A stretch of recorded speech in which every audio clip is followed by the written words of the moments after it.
मुसलमान वर्ग एक मजबूत स्तंभ हमेशा से पिछड़ों का रहा है, जिसका साथ दिया उन्होंने। उससे काटने के लिए और चुनाव हराने के लिए ये 29 तारीख मुकर्रर की गई है, जबकि छात्र रहेंगे ही नहीं विश्वविद्यालय में। आप भी जानते हैं कि ईद से 4 दिन 5 दिन पहले लोग अपने घर चले जाते हैं पर्व त्यौहार मनाने। जो विश्वविद्यालय के छात्रावास हैं वो खाली हो जाते हैं, इर्द गिर्द लोग चले जाते हैं लॉज से, हॉस्टल से। तो कहीं ना कहीं पूरी साजिश के तहत छात्रों को, एक बड़े वर्ग को खत्म करने के लिए, ताकि वो हिस्सा ना ले पाए इस लोकतंत्र के त्यौहार में, उनको खत्म करने का एक भरकस प्रयास है। मुसलमान वोट करता किसको, सबसे बड़ा सवाल यह है। मुसलमान वर्ग हमेशा से पिछड़ों को, मैं स्वयं अगर अपनी बात करूं तो मैं आदरणीय लालू जी के बाद पटना विश्वविद्यालय में एक पिछड़ा वर्ग का बच्चा चुनाव जीता, और किसकी बदौलत?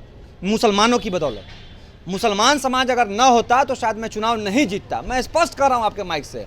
और फिर आज ये क्यों किया जा रहा है? ताकि एबीवीपी के जो लोग हैं वो चुनाव जीत जाए। मुसलमान वर्ग अगर वोट ही नहीं करेगा तो पिछड़ा चुनाव कहां से जीतेगा? पहला चुनाव अगर बिहार में लॉन्च हुआ तो प्रशांत किशोर जी आए थे, खुद तेजस्वी जी इन्वॉल्व रहते हैं, नीतीश कुमार इन्वॉल्व रहते हैं, ललन सिंह और आरसीपी सिंह बैठक किया करते थे छात्र चुनाव को लेके। तो कहीं ना कहीं बिहार के एक शिक्षित वर्ग बिहार के सबसे बड़े विश्वविद्यालय पटना विश्वविद्यालय में पढ़ रहा है।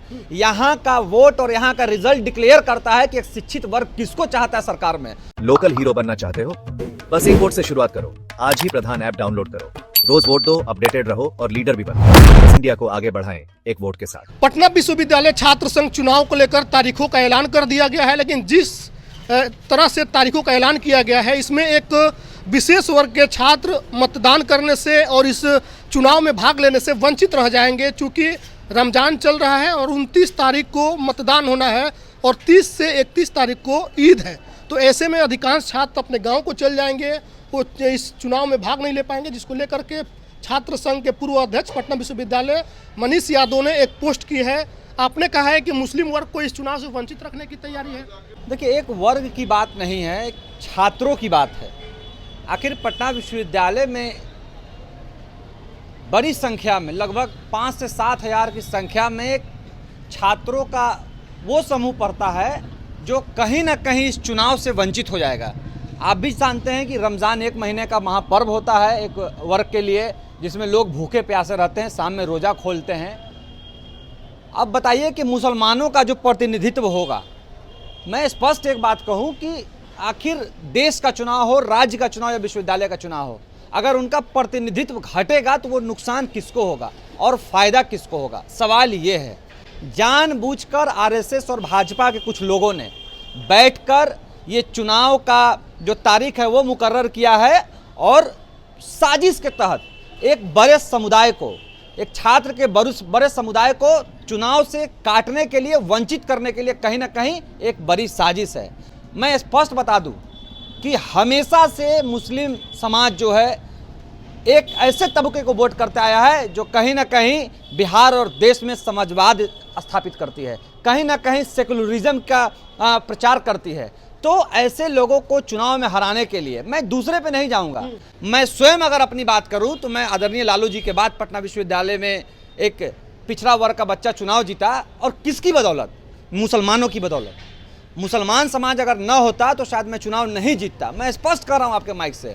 और फिर आज ये क्यों किया जा रहा है? ताकि एबीवीपी के जो लोग हैं वो चुनाव जीत जाए। मुसलमान वर्ग अगर वोट ही नहीं करेगा तो पिछड़ा चुनाव कहां से जीतेगा? मुसलमान वोट करता किसको, सबसे बड़ा सवाल यह है। मुसलमान वर्ग हमेशा से पिछड़ों को, मैंने फिर से कहा कि देश का चुनाव हो, राज्य का चुनाव हो, विश्वविद्यालय का चुनाव हो, मुसलमान वर्ग एक मजबूत स्तंभ हमेशा से पिछड़ों का रहा है, जिसका साथ दिया उन्होंने। उससे काटने के लिए और चुनाव हराने के लिए ये 29 तारीख मुकर्रर की गई है, जबकि छात्र रहेंगे ही नहीं विश्वविद्यालय में। आप भी जानते हैं कि ईद से 4 दिन 5 दिन पहले लोग अपने घर चले जाते हैं पर्व त्यौहार मनाने। जो विश्वविद्यालय के छात्रावास हैं वो खाली हो जाते हैं, इर्द गिर्द लोग चले जाते हैं लॉज से, हॉस्टल से। तो कहीं ना कहीं पूरी साजिश के तहत छात्रों को, एक बड़े वर्ग को खत्म करने के लिए, ताकि वो हिस्सा ना ले पाए इस लोकतंत्र के त्यौहार में, उनको खत्म करने का एक भरकस प्रयास है सरकार का और बीजेपी आरएसएस का। तो कौन करा रहा है? किसकी में इतनी क्षमता है कि चुनाव का तारीख ऐसे समय में करा दे? आप एबीवीपी या फिर बीजेपी पर अगर आरोप लगा रहे हैं, आरएसएस पर आरोप लगा रहे हैं, तो ऐसा कोई नेता है क्या वहाँ पर जो इनको अपने तरफ से? नहीं, एक बात समझिए, डबल इंजन की सरकार है। और डबल इंजन की सरकार है और बिहार विधानसभा का चुनाव है। अभी चुनाव है और छात्र संघ चुनाव भी है। बहुत महत्व रखता है पटना विश्वविद्यालय का चुनाव। आप भी जानते हैं कि प्रशांत किशोर जी आए थे इस चुनाव में। पहला चुनाव अगर बिहार में लॉन्च हुआ तो प्रशांत किशोर जी आए थे, खुद तेजस्वी जी इन्वॉल्व रहते हैं, नीतीश कुमार इन्वॉल्व रहते हैं, ललन सिंह और आरसीपी सिंह बैठक किया करते थे छात्र संघ चुनाव को लेके। तो कहीं ना कहीं बिहार के एक शिक्षित वर्ग बिहार के सबसे बड़े विश्वविद्यालय पटना विश्वविद्यालय में पढ़ रहा है। यहाँ का वोट और यहाँ का रिजल्ट डिक्लेयर करता है कि एक शिक्षित वर्ग किसको चाहता है सरकार में। और फिर तो यहाँ चुनाव भी होने वाले हैं, बिहार विधानसभा का चुनाव है। तो कहीं ना कहीं इस चीज़ को देखते हुए पटना विश्वविद्यालय से झंडा गाड़ने के लिए, ताकि एक पढ़े लिखे वर्ग ने हमें विश्वविद्यालय में चुना है तो बिहार विधानसभा चुनाव में भी हमें वोट करेगा, इस पूरी प्लानिंग के साथ कहीं ना कहीं सरकार ने एक बड़े वर्ग को वोटिंग से ही अलग कर दिया है कि ना वोट दीजिएगा और ना कोई पिछड़ा या कोई समाजवादी विचारधारा का लोग यहाँ चुनाव जीतेगा। तो कहीं ना कहीं पूरी तरह से डबल इंजन की सरकार में जो बीजेपी आरएसएस के लोग बैठे हुए हैं, उनकी पूरी तरह से साजिश के तहत 29 मार्च का ये जो तारीख है वो रखा गया है ताकि एक बड़ा समूह इसमें भाग ही न ले सके। आरएसएस हावी हो गया है पटना यूनिवर्सिटी पर। देखिए, आरएसएस हमेशा से हावी होते आया है। अब आप ही देखिए ना कि लालू जी के बाद हमेशा से वही लोग चुनाव जीते हैं। कौन लोग चुनाव जीता?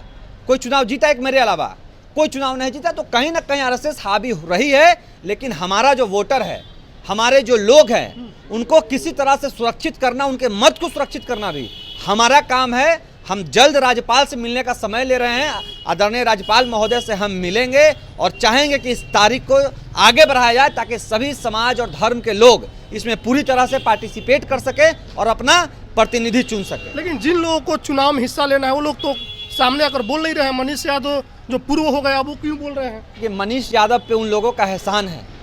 मनीष यादव को मनीष यादव बनाने वाला पटना विश्वविद्यालय और बिहार का तमाम मुसलमान समाज, तमाम पिछड़ा समाज है। तो इस बात को, इस कर्ज को हम उतारने के लिए हमेशा से लड़ते आए हैं। सीए एनआरसी का सवाल हो या देश का कोई मुद्दा हो, उस पर लड़े हैं। और वाजिब बात है कि अन्य लोगों को भी इस मुद्दे को उठाना चाहिए, जिन लोगों को वोट मिलता है और जो चुनाव लड़ना है। लेकिन खैर, उनका अगर कोई मकसद नहीं है इनको इस मुद्दे को टच करना, तो हम लगातार इस आवाज़ को उठाते रहें। और हम आज ही पटना आए हैं और हम जल्द राज्यपाल से मुलाकात करेंगे और चाहेंगे कि ये जो तारीख है, इस तारीख को बढ़ाया जाए, और नहीं तो पूरी तरह से संघ और भाजपा इस पूरे चुनाव में हावी रहेगी। चलिए, शुक्रिया। तुम्हारे साथ मनीष थे। इन्होंने कहा कि पटना विश्वविद्यालय पर आरएसएस और एबीवीपी के लोग हावी हैं और उनके द्वारा ही ऐसे तारीख का ऐलान कराया गया है जिस समय में एक विशेष वर्ग के लोग पटना यूनिवर्सिटी में रहेंगे ही नहीं, और उनके नहीं रहने पर वो किनकी जीत होगी ये सबको पता है। इन्होंने कहा कि लालू यादव के बाद पिछड़े वर्ग से आने वाले मात्र एक छात्र संघ अध्यक्ष हुए मनीष, जो चुनाव जीते, और इनके जीतने के पीछे मुस्लिम छात्रों का बहुत बड़ा योगदान रहा और उनको इस पूरे चुनाव प्रक्रिया से बाहर करने की तैयारी ऐसे समय पर ऐलान किया गया है चुनाव का कि वो लोग खुद ब खुद अलग हो जाए, उसको लेकर के बवाल खड़ा हो गया है। इन्होंने कहा कि हम राज्यपाल से मिलेंगे और इस लड़ाई को लड़ेंगे। वीडियो पर आपकी क्या कुछ प्रतिक्रिया कमेंट कर जरूर बताइएगा। बहुत बहुत धन्यवाद।